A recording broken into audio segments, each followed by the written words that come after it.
so focused on Fury. I'm dreaming about Tyson Fury. I'm dreaming about Deontay knocking Tyson Fury. I'm dreaming about him getting the title back. I'm always fucking film study. I'm always going over strategies with Deontay. I'm obsessed with getting this title back. My business is with the business that I'm handling, and that's training the two-time heavyweight champion of the world, Deontay Wilder. The date was February 23rd, 2020, with Tyson Fury put a dominating performance, hurt Wilder, and stopped him in 7 rounds. A lot of insiders, boxing fans, we all thought Wilder was finished at this point. We didn't think he'd ever be the same. Now these guys are supposed to be getting back in the ring after 18 months. Yeah, it's crazy, right? 18 months. They're going to do the trilogy. And Malik Scott, Wilder's new trainer, said he's a different fighter. He did a 360. He said this version of Wilder is so good, he would knock out the old Wilder in 2 rounds, and he's going to take out Tyson Fury in 5. He said Wilder is 10 times more focused and trains 100 times harder. Wilder's sparring partner for the trilogy, Stephen Shaw, undefeated heavyweight prospect, says we'll see a different Wilder out there because he doesn't rely on one punch. And he also has a high ring IQ. And for those reasons, Malik Scott thinks Wilder will make quick work of Fury in 5 rounds.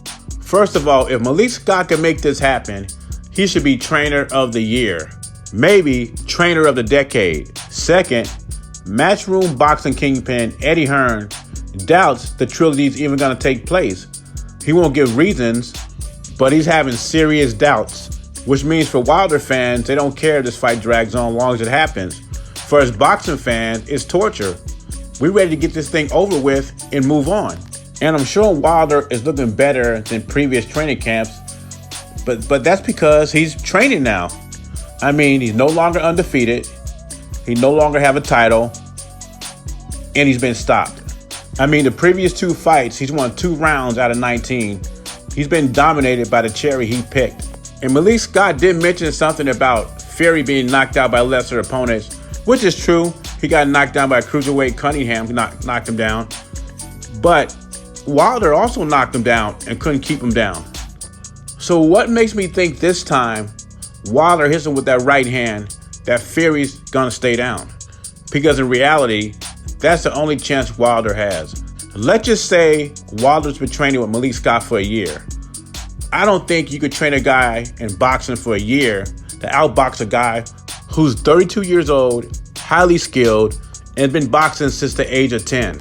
So can Wilder land a punch and knock Fury out? Anything's possible in boxing, especially heavyweight division. It only takes one punch. But I'm going to have to see it. Seeing is believing. Malik Scott's doing a lot of talking.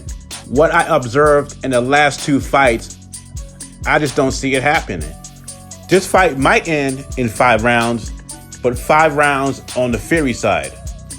Leave your thoughts in comments below. Jay Beasy, I'm gone.